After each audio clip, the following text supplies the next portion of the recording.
तुमच्याच पक्षाचे एक वरिष्ठ नेते तुमच्या पक्षाचे माजी प्रदेश अध्यक्ष जयंत पाटील, आम्ही जेव्हा त्यांच्याशी बोललो तेव्हा ते म्हणतात की रोहित पवार हा मुद्दा म्हणतात कारण ते परिवाराचे सदस्य आहेत. कुठे पक्ष म्हणून तुमच्या मागे कुठली बॅकिंग अशी उभी राहताना आम्हाला दिसली नाही. उलट पक्षी अजित पवारांच्या पक्षातले अमोल मिटकरी आम्हाला तुमच्यासोबत दिसले, पण तुमच्या पक्षातली मंडळी फारशी दिसली नाही. पक्ष म्हणून भूमिका आपण मांडली असते तर राजकीय भूमिका झाली असते. आणि शेवटी शेवटच्या 4 महिन्यामध्ये मी स्वतः दादांबरोबर अनेक वेळा बैठकीमध्ये होतो, चर्चेत होतो, सीट वाटपामध्ये होतो, कोणाला कुठलं सिंबल द्यायचं, चिन्ह द्यायचं या चर्चेमध्ये सुद्धा त्या ठिकाणी होतो. दादांवर जेव्हा राजकीय दृष्टिकोनातून हल्ले झाले तेव्हा उत्तर द्यायला सुद्धा आम्हीच होतो.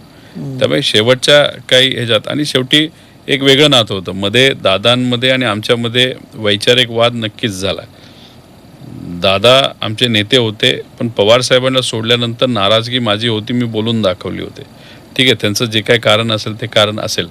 आणि मग विधानसभेचं इलेक्शन झाल्यानंतर जेव्हा मी कराडला गेलो होतो, जो एक डायलॉग आहे त्यांचा, नमस्कार कर मी मोठा आहे, असं काहीतरी ते बोलले होते. आणि मी तुझ्या मतदारसंघात आलो असतो तर काय झालं असतं, बेटा थोडक्यात वाचला. थोडक्यात वाचला. तर तो जो डायलॉग होता, त्या डायलॉग नंतर त्यांचंही मत होतं की आता पक्ष एकत्रित आला पाहिजे. तिथून ती सुरुवात झाली असेल. त्यामुळे तुम्ही मला बघितलं असेल, त्याच्या आधी मी खूप आक्रमक होतो.